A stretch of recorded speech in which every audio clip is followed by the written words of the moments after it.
एक खूबसूरत जंगल में एक कबूतर अपने दो बच्चों के साथ रहती थी। एक दिन कबूतर की बेटी मुनमुन बोलती है, मम्मा, हम सब दूसरे जंगल क्यों नहीं जाते हैं? और तो और, आप किसी पक्षी को भी इस जंगल में आने नहीं देती।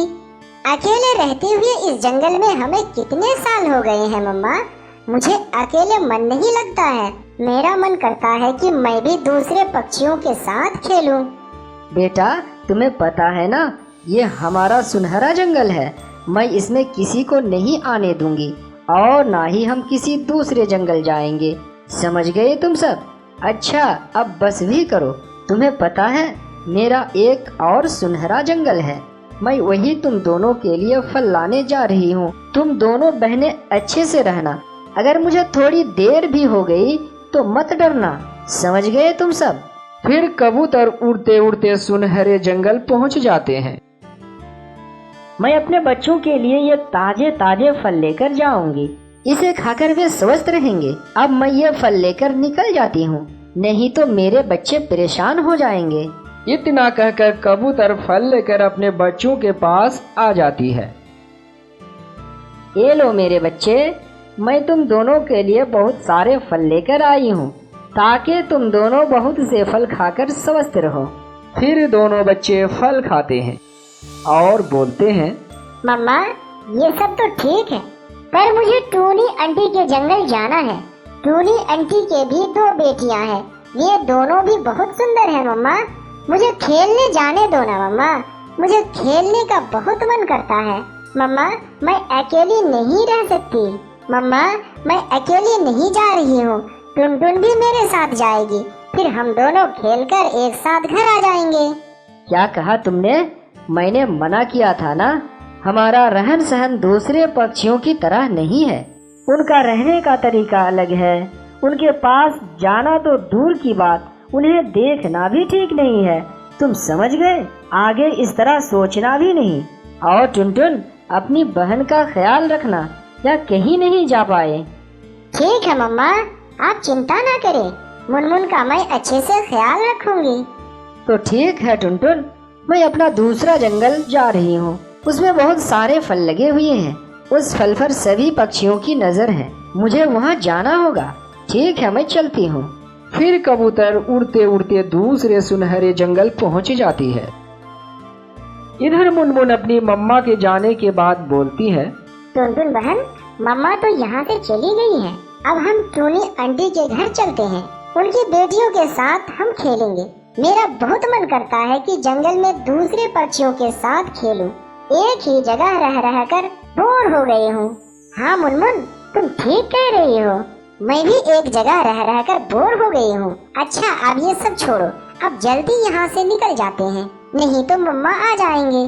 फिर वह हमें यहाँ से नहीं जाने देगी। जल्दी चलो।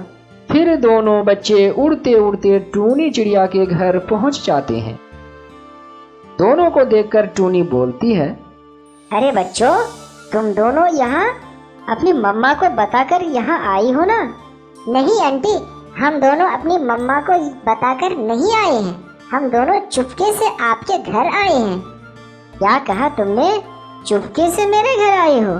तब तो तुम्हारा मम्मा मुझसे ही झगड़ा करेगी। तुम्हारी मम्मा तो सब पक्षियों से अलग है। और तो और, वह किसी पक्षियों के नजदीक आना भी पसंद नहीं करती।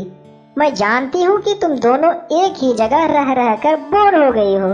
मैं ये भी जानती हूँ कि तुम दोनों यहाँ क्यों आई हो। मेरे बच्चों के साथ यहाँ खेलने आए हो ना? मैं सही कह रही हूँ ना? हाँ टूनी आंटी, आप ठीक कह रही हो। तो ठीक है, जब दोनों यहाँ आ ही गई हो तो मेरे बच्चों के साथ खेलो। इधर जब कबूतर अपना घर वापस आती है तो अपने बच्चों को घर पर नहीं देख पाती है, तो वह परेशान हो जाती है। अरे, ये दोनों कहाँ चले गए? अच्छा, लगता है ये दोनों टूनी के घर चली गई, क्योंकि मुनमुन टूनी के बारे बोल रही थी। मैंने उन्हें कितना समझाई, पर वे दोनों नहीं माने। मैं अभी जाकर दोनों की खबर लेती हूँ और उस टूनी की बच्ची की भी क्लास लेती हूँ। मुझे तो लगता है कि टूनी ही मेरे बच्चे को बहला फुसला कर ले गई है, ताकि वह हमारे जंगल में अपना हक जमा सके। मुझे जल्द ही वहाँ जाना होगा। नहीं तो देर हो जाएगी। फिर कबूतर उड़ते उड़ते टूनी के घर पहुंच जाती है और बोलती है, आखिर तुमने जादू कर ही दी। तुम मेरे जंगल जाकर मेरे मासूम बच्चों को बहला फुसला कर अपने साथ लेकर आ गई, ताकि तुम्हें मौका मिलते ही मेरे जंगल पर अपना हक जमा सको। यही तुमने सोचा है ना? फिर तुम हक जमाओगे क्यों नहीं? मेरे बच्चों को तुम्हारे बच्चों से मन लगने लगेगा, फिर मेरे बच्चे मेरी बात ही नहीं मानेंगे। तुम यही चाहती हो ना? कबूतरी बहन, मैं भला ऐसा क्यों करूंगी? मैं तुम्हारे सुनहरे जंगल में क्यों हक जमाऊंगी? वो तो आपके बच्चे मेरे घर खुद आए हैं, मेरे बच्चों के साथ खेलने के लिए। आप अपना गुस्सा ठंडा कीजिए और अपने बच्चों की तरफ देखिए, वो कितने ज्यादा खुश हैं। शायद आपने अपने बच्चों को पहली बार इतनी खुश देखती होगी। इनको भी दूसरे बच्चों के साथ खेलने का मन करता है। बस आप अपने सुनहरे जंगल पर घमंड करती हैं। इतना भी घमंड ठीक नहीं है कि बाद में पछताना पड़े। और हाँ, मैं आपके बच्चों को लेकर नहीं आई हूँ, आपके बच्चे खुद मेरे घर आए हैं। हाँ मम्मा, टूनी आंटी ठीक कह रही है। हम यहाँ खुद इनके बच्चों के साथ खेलने आए हैं। अगर हम खुश रहे तो क्या आपको अच्छा नहीं लगेगा? तुम मुझे माफ कर दो टूनी बहन, आज से हम सब मिलकर रहेंगे। देर ही सही, पर आपको तो समझ आया। चलो मैं आपको माफ करती हूँ। फिर टूनी कबूतर को माफ कर देती है और सभी एक साथ मिलकर खुशी खुशी रहने लगते हैं। दूर किसी जंगल में एक उल्लू महाराज का राज था। जंगल के सारे पक्षी उल्लू महाराज से काफी खुश थे, परंतु उल्लू महाराज काफी बूढ़े हो चुके थे। टूनी चिड़िया, तुम मेरा सबसे अच्छा दोस्त हो। मैं अब बूढ़ा हो गया हूँ। अब मुझे बस मरने से पहले पहले इस जंगल के लिए नए महाराज चुनना पड़ेगा, वरना मेरे मरने के बाद महाराज बनने के लिए बहुत लड़ाई होगी और मैं ये नहीं चाहता हूँ।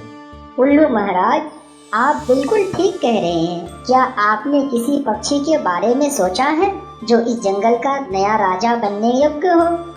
टूनी चिड़िया, मेरे दिमाग में एक पक्षी है जो इस जंगल का महाराज बन सकता है, और वो तुम हो। और तुम इस जंगल की महारानी बनकर जंगल की जिम्मेदारी निभाओ। अरे नहीं उल्लू महाराज, मैं इस जंगल की महारानी नहीं बनना चाहती हूँ। मैं ऐसे ही ठीक हूँ। वैसे भी जंगल की महारानी से ज्यादा ताकतवर जंगल का राजा होता है। टूनी चिड़िया, अगर तुम जंगल की महारानी नहीं बनना चाहती हो तो मैं किसी दूसरे पक्षी को चुन लूंगा। मुझे नहीं पता कि कौन सा पक्षी हमारे जंगल का अच्छे से ध्यान रखेगा। उल्लू महाराज, इसमें परेशान होने वाली कोई बात नहीं है। मेरे पास एक उपाय है जिससे हम अपने जंगल के लिए एक अच्छा महाराज ढूंढ सकते हैं। फिर टूनी चिड़िया उल्लू महाराज को अपना उपाय बताती है। अगले दिन उल्लू महाराज सभी पक्षियों को जमा करते हैं। देखो पक्षियों, अब मैं बहुत बूढ़ा हो गया हूँ। मैं इस जंगल की जिम्मेदारियाँ अब नहीं उठा सकता। इसीलिए मैं चाहता हूँ कि मेरे मरने से पहले पहले इस जंगल का एक अच्छा नया महाराज बन जाए और इस जंगल की अच्छी तरह से जिम्मेदारी निभा सके। महाराज की बात सुनकर सभी पक्षी बहुत खुश हो जाते हैं। तुम में से जो पक्षी महाराज बनना चाहते हैं, कल मेरे पास आए। मैं उनका परीक्षा लूंगा। जो परीक्षा में सफल होगा वही इस जंगल का नया महाराज बनेगा। उल्लू महाराज की बात सुनकर सभी पक्षी वहां से चले जाते हैं। टूनी चिड़िया, तुम तो उल्लू महाराज का सबसे अच्छा दोस्त हो। तुमको तो पता होगा कि उल्लू महाराज कौन सा परीक्षा लेने वाले हैं। कालू कौवा, मुझे परीक्षा के बारे में पता है, लेकिन मैं किसी को नहीं बताऊंगी क्योंकि ये हमारे जंगल का फ्यूचर का मामला है। अरे टूनी चिड़िया, तुम कितनी बेवकूफ हो। अगर तुम परीक्षा के बारे में कालू कौवा को बता दोगी, कालू जी इस जंगल का महाराज बन जाएगा। फिर कालू जी तुम्हें सारी सुविधाएं देंगे। हाँ टूनी चिड़िया, रानी बिल्कुल ठीक कह रही है। मैं तुम्हें इतना सुविधा दूंगा कि तुम्हें कभी भी किसी चीज की कमी नहीं होगी। कालू कौवा, रानी कौड़ी, जंगल का महाराज बनना कोई बच्चों का खेल नहीं है। महाराज पर जंगल के सभी पक्षियों की जिम्मेदारी होती है और तुम खुद महाराज बनने के लिए अपने जंगल का सौदा करने को कह रहे हो। कभी नहीं, तुम जैसे पक्षियों को तो कभी महाराज नहीं बनना चाहिए। अच्छा, अब बस भी करो टोनी, मैं खुद ही परीक्षा में सफल होकर इस जंगल का नया महाराज बनूंगा। दूसरी तरफ मिट्ठू तोता और तोती बातें कर रहे होते हैं। अरे तोती, तुम क्या कह रही हो? माना कि मैं बहुत ज्यादा समझदार हूँ, परंतु एक महाराज पर पूरे जंगल की जिम्मेदारी होती है। लेकिन मैं आपको जानती हूँ, आप इस जंगल की जिम्मेदारी को आसानी से निभा सकते हो। बस ऐसी बातें हो रही होती है, तभी टोनी चिड़िया वहाँ पर आ जाती है। अरे तोते भाई, तोती बहन, आप दोनों में क्या बातें चल रही हैं? टोनी चिड़िया, तुम इस तोती को समझाओ। मुझे कह रही है कि मैं इस जंगल का राजा बनकर इस जंगल की जिम्मेदारी निभाऊं। तोता भाई, आप तो एक रहमदिल और ईमानदार पक्षी हो, और तोती बहन बिल्कुल ठीक कह रही है। मिट्ठू तोते, तुम इस जंगल का नया महाराज बनकर हम पक्षियों को और भी ज्यादा फायदा दोगे। सुन लिया ना आपने तोते जी कि आप इस जंगल के नए महाराज बन सकते हैं। टोनी चिड़िया, मैं महाराज बनने के लिए तैयार हूँ। बस कल मैं उल्लू महाराज की परीक्षा में सफल हो जाऊँ। मिट्ठू तोते, अगर तुम सच्चे दिल से हमारे जंगल को फायदा पहुँचाने के लिए महाराज बनना चाहते हो तो तुम देखना, तुम महाराज जरूर बनोगे। दूसरी तरफ भी कबूतर महाराज बनने का सपना देख रहा होता है। बुलबुल बहन, मैं नया महाराज बनने के लिए कब से इंतजार कर रहा था, पर यह बुढ़ा उल्लू महाराज बनकर चिपक ही गया ना जाने वह बुढ़ा उल्लू कब मरेगा। ऐसे मत बोलो कबूतर, उल्लू महाराज हमारे जंगल के बहुत अच्छे महाराज हैं। बुलबुल बहन, अगर तुम्हें बहुत ज्यादा अमीर बनना है तो तुम्हें यही सोचना पड़ेगा कि इस जंगल का नया महाराज तो ये कबूतर ही बनेगा। अरे नहीं कबूतर भाई, आप देखना, जंगल के नए महाराज तो आप ही बनेंगे। फिर अगले दिन कालू कौवा, मिट्ठू तोता और कबूतर महाराज बनने के लिए आ जाते हैं। महाराज, बस यही 3 पक्षी है जो हमारे इस जंगल के नए महाराज बनना चाहते हैं। ठीक है टोनी चिड़िया, मैं अब तुम तीनों पक्षियों से एक सवाल करूंगा। मुझे इस सवाल का सही जवाब चाहिए। तो मेरा पहला सवाल है, बताओ पक्षियों, तुम महाराज क्यों बनना चाहते हो? महाराज, मैं महाराज इसलिए बनना चाहता हूँ कि मैं अपने परिवार को अच्छा भोजन खिला सकूँ, हमारी इज्जत बढ़े और पूरे जंगल में ही मैं ही शक्तिशाली पक्षी बनूं। ठीक है कबूतर, अब तुम बताओ। उल्लू महाराज, मैं भी महाराज बनकर अपने परिवार का अच्छा ख्याल रखूंगा और मैं सबसे ज्यादा अमीर होना चाहता हूँ। उल्लू महाराज, मैं कालू कौवा और कबूतर की तरह कभी नहीं करूँगा। मैं सबसे पहले महाराज बनकर सभी पक्षियों का ध्यान रखूंगा और सबसे पहले मैं पक्षियों को भोजन दूंगा और बाद में जो भोजन बचेगा वह मैं अपने परिवार को दूंगा। और अगर भोजन नहीं बचा तो मेरा परिवार एक दिन भूखा ही रह लेगा। लेकिन मेरा वादा है कि मैं इस जंगल के पक्षियों को कभी भूखा नहीं रहने दूंगा। उल्लू महाराज मिट्ठू तोते की बात सुनकर बहुत ही ज्यादा खुश हो जाते हैं। ठीक है पक्षियों, अब मेरी आखिरी परीक्षा है। उस परीक्षा में जो पास हुआ वही जंगल का नया महाराज होगा। टोनी चिड़िया, 3 भोजन से भरी पोटलियां मंगवाई जाए। फिर टोनी चिड़िया 3 भोजन से भरी पोटलियां लेकर आती है। पक्षियों, इस राजमहल में जो तुम्हें सबसे कीमती लग रही है वह तुम ले लो।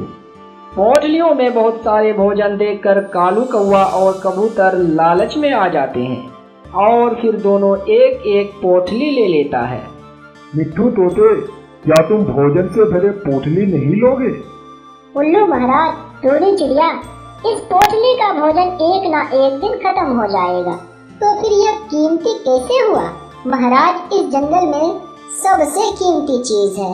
महाराज, इस महल में सबसे कीमती चीज तो आप हैं, इसलिए मैं आपको चुनता हूँ। आप भले ही बूढ़ा हो चुके हैं, परंतु आप हमारे जंगल के सबसे कीमती चीज हो। क्या आपके होते हुए चीलों ने कभी जंगल पर हमला किया है? क्या हमें यह भोजन चीलों से बचा सकता है? नहीं ना, तो फिर ये कीमती कैसे हुआ? कीमती तो हमारे उल्लू महाराज हैं, तभी तो ये हमारी बड़ी सी बड़ी मुसीबत से बचाते आए हैं। इसलिए उल्लू महाराज मैं आपको चुनता हूँ। मिट्ठू तोते की बात सुनकर उल्लू महाराज बहुत ही ज्यादा खुश हो जाते हैं। थोड़ी देर बाद महाराज जंगल के सभी पक्षियों को जमा कर लेते हैं। पक्षियों, टूनी चिड़िया का आइडिया काम कर गया और आज मैंने जंगल का नया महाराज चुन लिया है। पक्षियों, आज से हमारा नया महाराज ये मिट्ठू तोता है, क्योंकि वह अपने से ज्यादा हम पक्षियों के बारे में सोचता है। फिर सभी पक्षी मिट्ठू के महाराज बनने पर खुश हो जाते हैं और कौवा और कबूतर बहुत ज्यादा जलते हैं और अपने बेवकूफ़ी पर पछताते हैं। दोस्तों, अगर वीडियो अच्छी लगी हो तो वीडियो को लाइक कर दें और चैनल में पहली बार आए हैं तो चैनल को सब्सक्राइब कर दें और साथ ही साथ बेल आइकन को भी प्रेस कर दें ताकि वीडियो का नोटिफिकेशन आप तक सबसे पहले पहुंच पाए। Thank you.